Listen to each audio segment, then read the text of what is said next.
and a small fridge were missing in the room downstairs, while one of the fridges in the 3 rooms that are upstairs, as well as bedspreads, were nowhere to be found. The situation was more deplorable in the official quarters of the chief security officer to the former governor, as the 5-bedroom apartment was empty with no furniture, kitchen utensils, beddings, electronics and other appliances.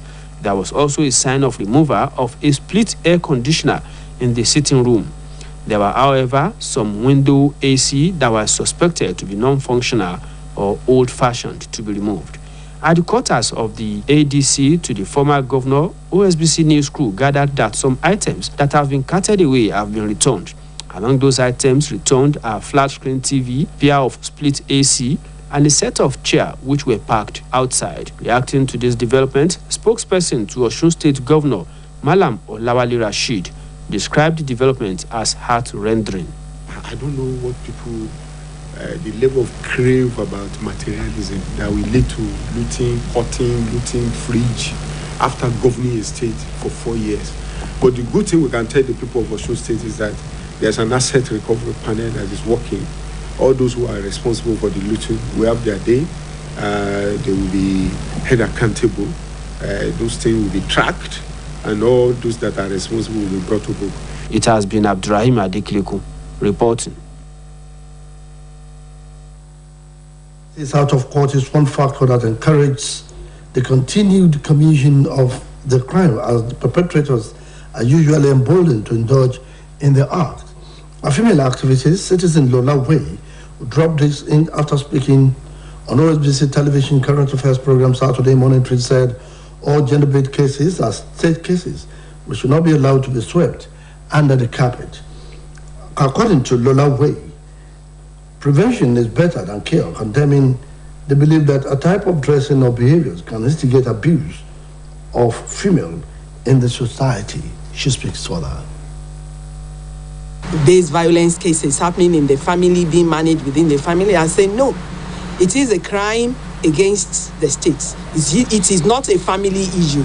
We have always regarded it as a family issue, and this is one of the reasons why the cases has continued to increase instead of reducing, despite the existence of laws prohibiting such acts.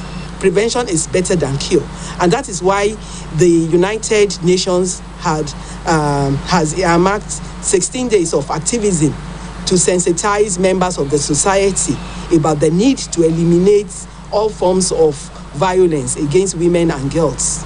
Nothing like a petty, but I believe that there is a lot that the family, the society, the church, the mosque, the traditional rulers can do in educating members of the society as to understand what acts constitute gender-based violence.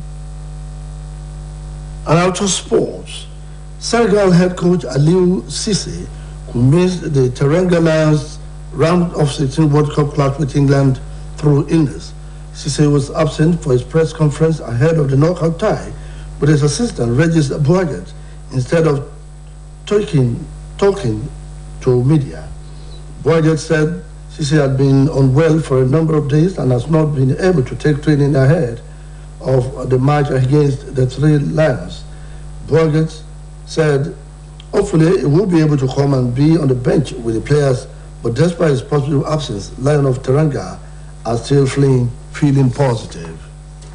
Now to foreign stories. Liberian President George Weah's long absence from the country has raised eyebrow and prompted criticism, leading to one opposition figure to ask if the West African nation is running an autopilot. When Weah went abroad at the end of October for a string of political gatherings in numerous countries and to watch his footballer son represent the United States at the World Cup in Qatar. Since then, the president himself, a former football star, has not been seen in his own land, where people are battling soaring prices and shortage of basic goods. Even those with an understanding of the demands of the top-flight diplomacy or enduring love for the beautiful game are beginning to wonder. That ends the news update on Osbctv. Please join us at 5 for the evening news. The bulletin was edited by Abdul Jalil at DBC Babatunde Bolatito is my name. Good afternoon.